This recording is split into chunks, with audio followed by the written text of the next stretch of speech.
O, ma ni. Mae di wneud cacen. A ia, dwi'n gorau ni cacen i bob achlysur, felly o rhaid i mi wneud cacen i hwn, doedd. Cacen ar gyfer y lansiad, ond os yna neb yma mond y fi, bechos ydych chi gyd yma i rannu hi efo fi. Mynd i fito hwnna i gyd y hyn rwan. Na, dwi'n meddwl nai. Ond yn ôl at y llyfr go iawn. Reit. Melon i'n dweud, dilyniant di hon i Môr y Mynydd, ond rhag on bod yna bobl yn gwylio ac yn gwrando, sy'n mynd bod byd am Môr y Mynydd, deda rhywfaint ydyn ni am honno, a hefyd be sydd yn plethu. Reit, wel, i ddechrau dwi'n gobeithio bod chi yn gallu darllen plethu heb orfod bod wedi darllen Môr y Mynydd, ond yn fras beth sy'n digwydd yn hwnnw ydy hanes Elin, sydd yn briod efo 2 o ferchaid gen i hi. Mae'n dod adra o'i gwaith fel cymhorthydd ar ddiwedd tymor ysgol. Ac yn gobeithio bydd ei gŵr wedi trefnu barbecue ar eu cyfer nhw i ddathlu dechrau'r ha. Yn lle hynny, mae o'n gorfod yn cysgu'n sownd yn feddw dwll, a nid am y tro cyntaf.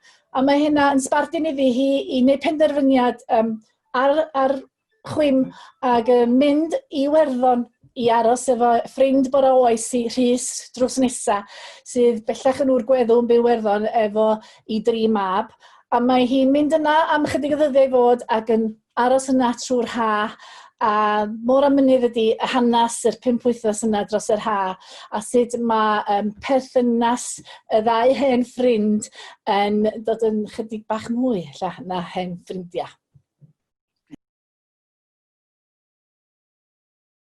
Helo, a chroeso mawr i sesiwn arall o Elen and Holly a tro mawr fi gyda Mr Hugh Stevens. Helo, Hugh, ti'n iawn? O, hi Elen, diolch am gael fi. Helo, Maes B. Helo, mae'n lyflu cael ti yn rhan o'r sesiwn yma heddi. So, cyfle i fynd nôl, edrych nôl dros y blynyddau a hel straeon, na beth ni'n licio wneud yn y sesiwn yma. A just cael chat bach, achos mae'n neis cael chat yn dweud gyda rhywun. Do it just. Ydy. So wrth gwrs, y cyflwynydd a'r DJ, Hugh Stevens, croeso mawr. So, nawn ni ddechrau reit o'r cychwyn, really. Nôl, blynyddau nôl, dim lot o blynyddau nôl, pan nes i ddechrau dy gariad di tuag at cerddoriaeth, a nes ti ddechrau wrth gwrs fel DJ yn Rookwood Hospital, reit ar y cychwyn, cyn Radio 1 a cyn Radio Cymru a pob dim. Do na ti, Rookwood Sound 9:45 AM, Radio Sbyty, a mae Radio Sbyty'n anhygoel, mae'n gymaint o beth gwych, yn enwedig i'r bobl sy'n gweithio yn y Radio Sbyty, fi'n meddwl. Fi'n siŵr bod y gwrandawyr yn joio fe fyd, ond mae'r bobl sy'n gweithio ac yn rhoi amser nhw i gynnal yr orsaf yn y ysbytau, wastad yn cael profiadau da mas honno fe. So o'n i faint oedd ni gweud? 14, 15. Oh, wow. A beth oedd e? O'n i'n neud, nes i berswadio mam a dad i adael fi wneud y Duke of Edinburgh Award, a un o'r pethau o'n i'n gallu wneud oedd oedd rhaid chi wneud, fynd i rywle i wirfoddoli, ac o'n i eisiau bod yn DJ, so nes i ofyn os o'n i'n cael gwirfoddoli mewn Radio Sbyty, a yn ffodus, wnaethon nhw gael slot i fi, so o'n i'n mynd i wirfoddoli bob di Mawrth, oedd rhaid chi roi y records vinyl mewn trefn, a oedd rhaid chi dystio, oedd rhaid chi hwfro, actually, edrych nôl, oedd e'n... Dad labour. Basically. A wedyn, yn ar y deg wedyn, blwyddyn wedyn, o'n nhw'n gweud, ti'n cael rhaglen bob bore dydd Sadwrn, ac oedd e'n brill, ti'n gwybod. A dyna gyd yw unrhyw beth yw jyst wneud rhywbeth ddigon nes bod chi'n hapus yn wneud o'ch chi'n dysgu tramser. So oedd bod ar yr awyr a jyst cael wneud rhaglen radio Sbyty yn lyflu. A wedyn 2, 3, 4, falle 5 mlynedd yn ôl, ges i fy wneud yn fath o... Be ges i fy wneud? Honorary rhywbeth o Rookwood Sound gyda Frank Hennessy, canwr a'r cyflwynydd. So mae Rookwood Sound dal i fynd, maen nhw'n Sbyty Llandochen nawr, a maen nhw dal, a chi gallu gwrando arnyn nhw ar y we, a maen nhw dal yn gwneud gwaith da. A gwaith pwysig hefyd, wrth gwrs, i gadw moral. Fi'n siŵr oedd e jyst yn whirlwind, achos oedd e'n, o flwyddyn i flwyddyn, oedd jyst pethau sort of mwy a mwy bonkers hefyd yn digwydd, ti'n fod, gyda'r holl bobl yma ti'n cwrdd a'r holl gyfleoedd yma ti'n cael. Ond hefyd, gydol y cyfnod mawr yma amser, lle ti'n gweithio bron y bod dros y byd, fel dros y Deyrnas Unedig, ti hefyd dal i fod yn gwneud stwff gyda Radio Cymru.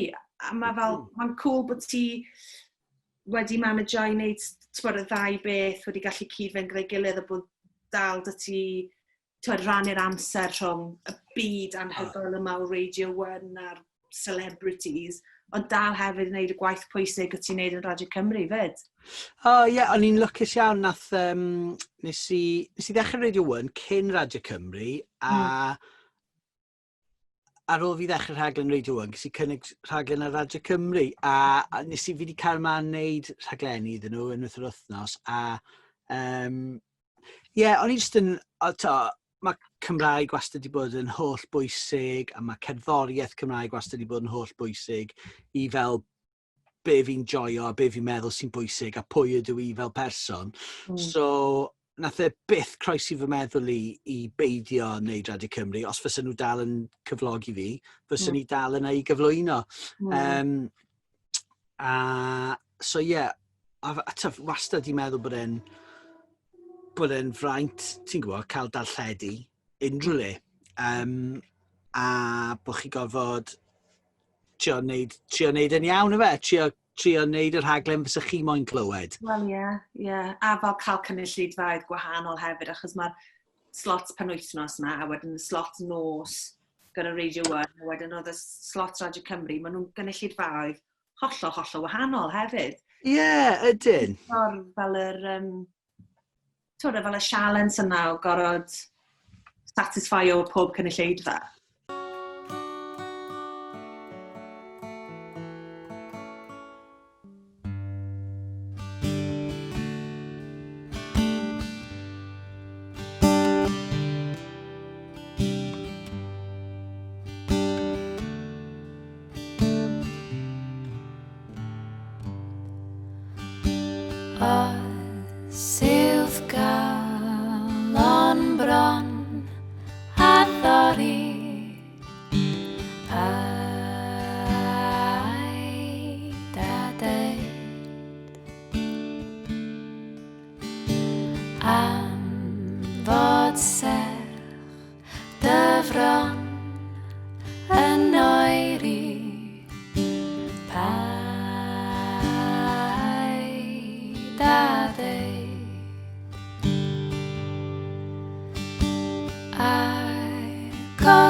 It's the way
Namaste, Shumai, Rajesh Dui, and a video ama Badunin Mavario Gitangilid. My diabet puisikav, Yurkovio, Urt Bavario, in Rook Aixalu Hi Anagalon, Adai, Panmair Madeliai Antani Aixalu, Gadayuk idint wind ak antaner, Deuk ak saluki anol ir galon. So actually, veun kit testin maverdod, medeliai you intrupet sin tani aik salu. Actually, digvidiade an aik bowede, digvidiade ana gorffennol, ni ana pressenol, Kantliane am devodol, teimlade, emotione, saniade, hefyd, teimlad o cravir trwyn. Felly, pan da chi'n dod yn ymwybodol o'r meddyliau, gad iddyn nhw fynd. A dewch ac sylw chi nôl i'r galon. Dyma syniad. Felly, gawn ni dechrau. Eistedwch yn gyfforddus, gyda'r cefn yn syth ac yn hir. Gallwch chi defnyddio clustogau i gefnogi a'i cefn, ond byddwch yn gyfforddus. Dewch a'ch llygaid. Byddwch yn ymwybodol o rhythm a'ch anadl. Sylwch symudiad ardal y galon gyda rhythm a'ch anadl. Dewch yn ymwybodol o foment presennol. Os mae'r meddyliau yn tynnu eich sylw, gad iddyn nhw fynd. Mae'r meddyliau fel cymylau sy'n arnofio ar draws yr awyr glas. Yr awyr glas yw'r foment presennol. Ydych chi'n ymwybodol o'r awyr glas.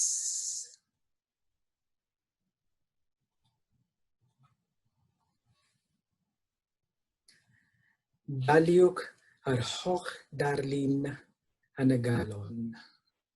Daliwch yr holl awyr glas yn y galon.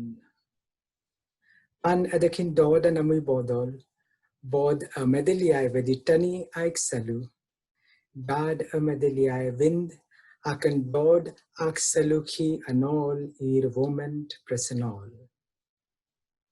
Nid yn gorffennol, presennol neu dyfodol yw'r foment presennol, ond yn yr yma a'r nawr.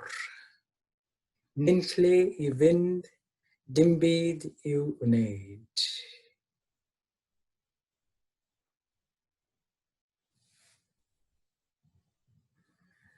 Byddwch yn ymwybodol o rhythm a'ch anadl. Gwrandewch yr anadl yn canu. So hum. I am. Ydw i. Ydw i. Ydw i. So hum. Gadewch dirgryniadau y sain mynd â chi a nofyn y galon. Byddwch yn llonydd. Fy mod i wedi gorffen yr ymarfer, ond os ydych chi eisiau, gallwch chi barhau am gyfnod yn hirach, ac wedyn ymlacio. Diolch yn fawr iawn, dabwch chi.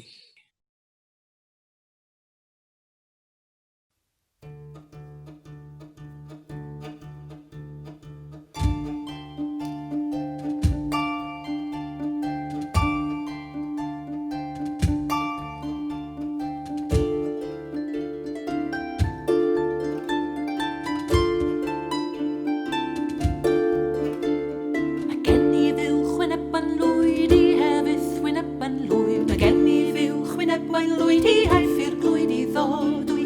Ariar fach yn glaf ar lôn, I efydd yn glaf ar lôn. Ariar fach yn glaf ar lôn, I aif am hoi lenni. Ton ton ton, dyri ton ton ton, dyri ton ton ton, dyri ton ton ton. Ton ton ton, dyri ton ton ton, dyri ton ton ton, dyri ton ton.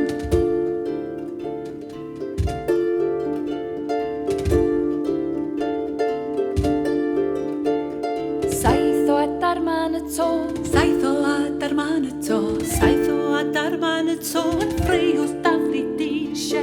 Ar dy lli a naif I cam, ar dy lli a naif I cam, ar dy lli a naif I cam, yn chwerthin am ei pennau.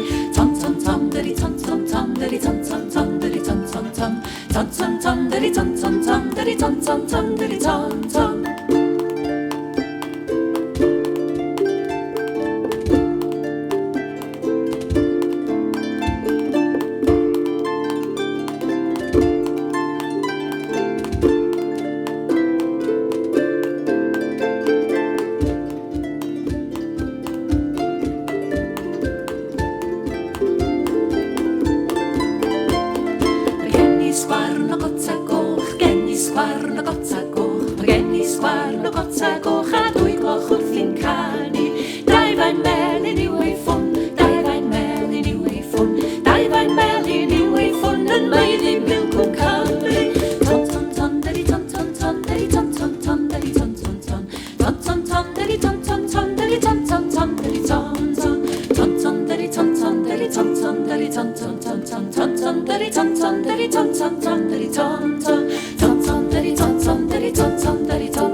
Wel, pnawn da a chroeso I creu yn Covid.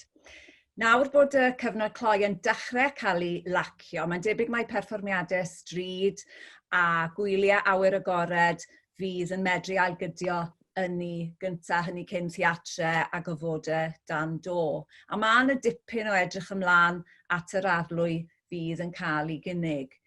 Gyda mi drafod perfformio yn yr awyr agored, mae tri sydd wedi bod yn gweithio yn y maes yma ers blynyddoedd. Iwan Williams, Mark Rhys ac Angharad Harop, croeso ato ni. Nawr, dwi am ddod atoch chi yn eich tro I chi gael cyflwyno'ch hunain yn unigol ac I roi cyfle chi ddweud gair byr am eich gwaith chi. So dwi'n mynd I gychwyn gyda Iwan os gai. Heia, pnawn da pawb. Neis gweld chi gyd. Iwan Williams dwi bod yn gweithio fel cynhyrchydd llawrydd yn Nghymru a thu hwnt ers rhyw 20 mlynedd ac edrych ymlaen I sgwrs. Gret, diolch I chdi. Angharad. Helo, Angharad ydw I a dwi'n gweithio fel artist dance yn yr ardal a draws Cymru a hefyd y byd weithio os dwi'n cael sians a dwi'n edrych ymlaen i'r sgwrs hefyd. Diolch I chdi. A Mark. So Mark Rhys yw enw I, a dyma ci fan hyn yw enw Sunny, os chi gallu gweld e'n fel cwsg hwnna. A dwi'n artist aml ddisgyblaethol, a dwi wedi gweithio yn National Theatre Wales, Theatre Gen, so gweithio'n agos iawn mewn safle a gyda gymuned a blwyddyn diwethaf yn Eisteddfod, nes I weithio Iwan a Angharad ar prosiect nhw Agora, sef oedd yn safle annibynnol I drafod I ddychmygu dyfodol. Felly, a dwi'n edrych mlaen I gael y sgwrs yma hefyd. Diolch a chroeso eto I tri ohonoch chi. Wel, mae'r sector awyr agored Iwan yn cynnig spectrwm eang o brofiadau amrywiol a raddfeidd neu faint gwahanol o'r profiad un I un ar ochr stryd I spectacle anferth. O bersbectif cynhyrchydd te, pa fath o gyfleoedd a sialenser sy'n cynnig I hunain wrth greu tu fas, bydde ti'n gweud, mewn amgylchiadau arferol I ddechrau? Ie, mae'n ddifyr y cymharu adegau arferol hefo adegau wan, achos mae yna heriau yn amlwg mewn adeg arferol yn does hefyd ynglyn â risgiau eraill sydd ddim yn byd i wneud hefo Covid, a cael caniatad a'r cyllidebau a'r adnoddau sydd angen ar gyfer prosiectau. So, yn amlwg wan i ni yn y sector, mae yna heriau megis prosiectau'n cael ei canslo neu gohirio falle, mae hynna'n her real rwan i ni. Ond dwi'n meddwl mae yna gyfleoedd gwych o'n blaenau ni. Dwi'n teimlo'n hun fel optimist, fel arfer, ac dwi'n meddwl mae yna gyfleoedd pendant wan i ni. Mae yna le i artistiaid y cynhyrchwyr i greu prosiectau newydd, ond lle mae'r adnoddau'n dod i dalu am yn amser ni. Mae'n gwestiwn agored i'r byd, dwi'n meddwl, da ni'n gwybod yr ateb i eto. Ond hefyd, i sefydliadau sydd falle ddim fel arfer yn mynd â gwaith tu allan, lle di bobl ddim yn gallu mynd mewn i adeilad ar hyn o bryd, mae yna gyfle fan'na, dwi'n meddwl, i wneud y mwyaf o'r sefyllfa sydd ohoni, os yna le i gomisiynu artistiaid, i greu stwff newydd tu allan, mewn jyst tu allan i adeilad, neu mynd tu hwnt i ffinia, i ardal, i adeilad nhw, a mynd i'r dre neu'r ddinas, a creu stwff newydd. So oes yn bennaf mae yna heriau enfawr, pe mae rhywbeth yn mynd allan, sut ni'n cadw pawb yn ddiogel a falle hefyd. Ond dwi'n meddwl yr cyfle na dwi'n weld mwy na'r heriau. Dwi'n ffynnu ar heriau sialenta a ffeindio ffordd i wneud bethau ddigwydd. So, dwi'n meddwl, hefo'n gilydd, dwi'n meddwl mae gyfleoedd gwych o'n blaen ni. Gawn ni glywed mwy am eich gobeithio'n y tri ohonoch chi nes ymlaen. Os gai symud at Marc, mae yna wyliau a theatre agored yn dechrau, neu awyr agored yn dechrau rhannu neu cyhoeddi rhaglenni. Mae gennym ni theatr y Minac yn Nghernyw, a wedyn Gwyl Greenwich nawr, sydd wedi hen arfer wrth gwrs rhaglenni yn yr awyr agored. Mae'n ddiddorol gweld sut maen nhw wedi dechrau ymateb i Covid, y math o waith maen nhw'n comisiynu. Ydy hwn, in memoriam dwi'n sôn amdano fe fan hyn, darn o waith sydd yn cydnabod yr NHS, ond hefyd yn diolch ac yn cofio am rheini da ni wedi golli ar ffurf gosodiad yn defnyddio dillad gwely. Ydy hwn y math o waith da ni'n debygol o weld, Marc, ti'n meddwl, yr angen mewn brosesu Covid? Wel, mae eisiau... ni ddim yn mynd i barhau fel o'n ni, ydyn ni. Mae eisiau ni ail ddyfoesio nid ail adeiladu, oherwydd falle oedd beth oedd yna o blaen wedi torri yn barod. Felly mae yna gyfle arbennig gyda ni nawr. A hefyd, dwi'n wir credu mae angen rhyw fath o broses iachad a dyfeiriad i ni fel artistiaid a'r gynulleidfa. Mae eisiau'r gynulleidfa trwsto ni nawr, felly mae yna gyfle i ni cynnig rhywbeth wahanol iddyn nhw, a fel wedodd Iwan, i gallu ni mynd i'r theatre yma sydd ar gau, a fel welwch chi yn y newyddion, y theatr yn Berlin Ensemble, oedd yna 2 set, wedyn gwag, wedyn 2 set arall, byddwn ni ddim eisiau mynd mewn i'r theatr, cos byddai'n drist iawn, a hefyd byddai'n anodd i berfformio mewn fath o theatr gyda'r lle yn wag, bron.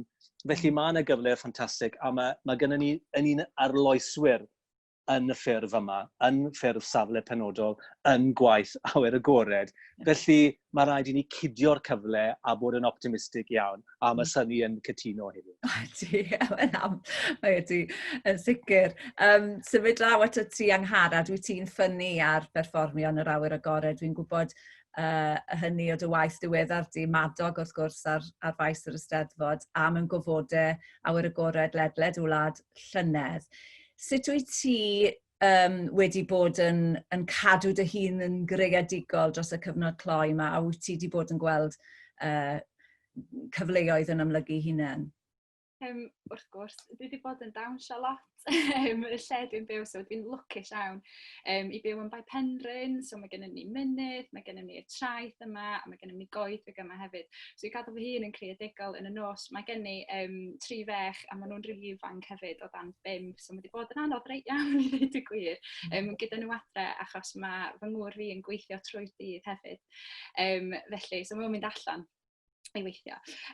So dwi wedi bod yn y nos yn just fynd allan, fyny'r mynydd, i'r traeth ac i ddawnsio, i gadw fy hun yn creadigol, ond yn hefyd i gysylltu eto gyda natur a be sydd ganddyn ni yma yng Nghymru, i ysbrydoli ni i fyw yma ac i bod, mae'n fraint ofnadwy i fyw yma yndi. A dwi'n dod yn ôl eto i bethau dwi wedi bod i wneud gyda Marc a hefyd efo Iwan, so mae'r atgofion dod yn ôl trwy'r corff, trwy fi'n dawnsio, a really jyst i gadw fi i fynd, wedi bod yn lyflu, a mae'n anodd deud bod i wedi fwynhau gwneud lot o pethau yn ystod y clo mawr, ond dwi wir wedi, a mae'n teimlo'n od i ddeud pethau fel hyn, achos i fi, mae wedi bod yn amser anodd, ond hefyd yn andros o creadigol, yn feddwl am beth sy'n dod, am y gyfle o beth sy'n digwydd nesaf pan mae pob peth yn agor i fyny eto, a fel chdi yn deud, mae'n mor exciting.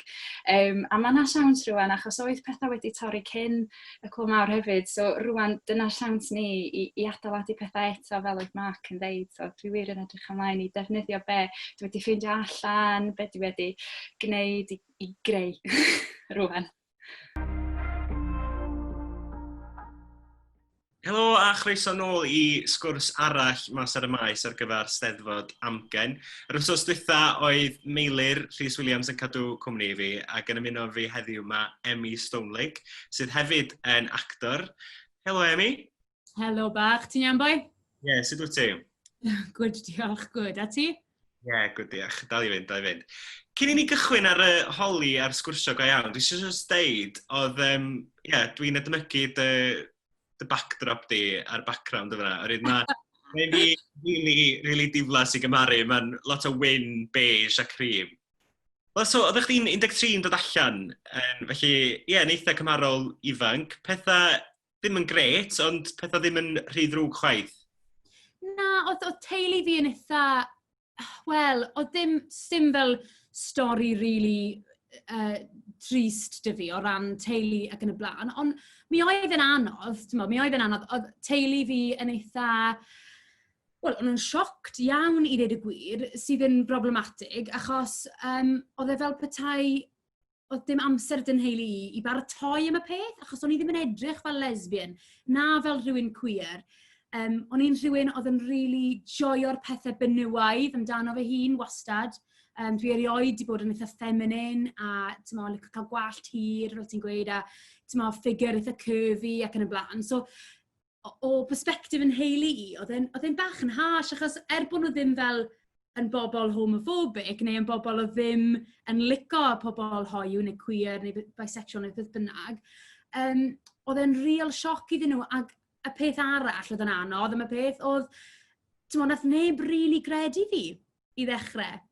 A nawr, mae gen i fiancé sydd yn fenyw. A fel, it wasn't a phase. O'n i mor dramatig, ac wrth gwrs o'n i'n mynd mewn i fod yn actores. So, boy who cried wolf a bit. O'n i wastad yn licio cael sylw. Oedd mam ac yn y blaen fel, you're just attention seeking. Ti'n licio gwisgo pethau really out there. Ti'n licio cael gwallt really, sy'n denu sylw at bobl ar y stryd. Mae hwn jyst yn rhywbeth arall, ti'n amlwg yn rili ifanc, ti'n explorio dy hun, a mi fydd hwn yn benni. Yeah. Mae hwn yn eitha, mae hwn yn rhywbeth rili, dwi hwn ddim yn rhywbeth hawdd i gymryd fel person ifanc.